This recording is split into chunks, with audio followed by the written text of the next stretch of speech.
Okay, today we're going to do a real quick anode change here on some trim tabs on the back of the boat.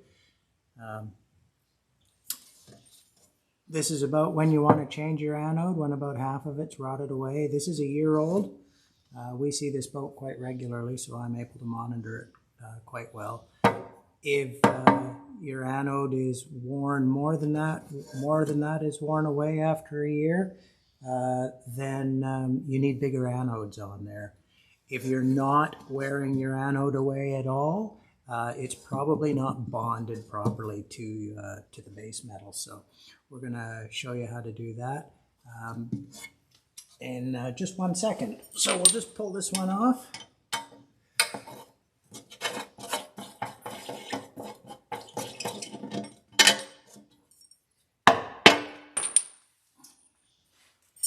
And you can see that the bottom side is just as badly worn as the top side. But these were very well bonded and working as they were supposed to. They are sacrificial. So now we have what was a clean surface, but it's got lots of corrosion buildup in there, oxidation and so forth. So we're just going to clean that off. For your anodes to work properly, it's got to be a nice, shiny, clean surface. So I'm just going to use my little sander here because it's fast.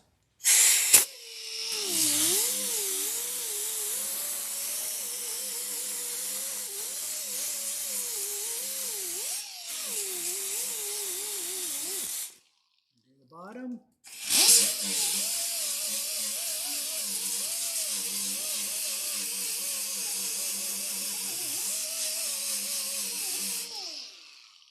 And I always give this the back side of the anode.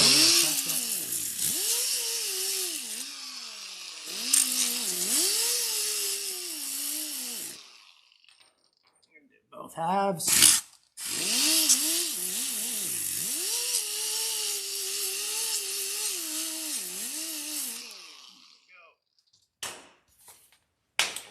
This is an electrical connection that you're making here between the anode and the base metal.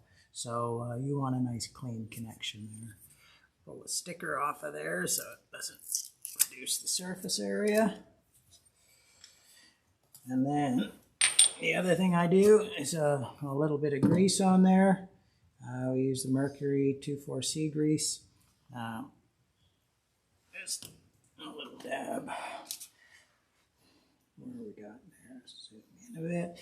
A little bit on the threads there.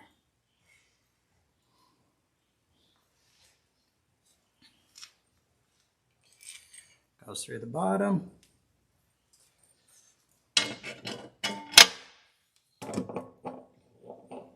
So shiny metal. That's the key to proper galvanic corrosion protection. Is you want the electrolysis between the dissimilar metals builds an electric current. You want it to transfer to your sacrificial anodes. If your anodes aren't wearing and rotting away over time like this, then they weren't bonded properly. You didn't have a nice clean surface there. So we'll just snug that up. Now I used a power sander, but you can also just use regular old piece of sandpaper, 80 grit, and something nice and coarse. Make the metal nice and shiny. That's the key. And that's all there is to it. Well, when I do the anti-fouling paint, I'll touch up around there just to keep the anti-fouling off it. And that one's good to go. I'm going to go and do the other side.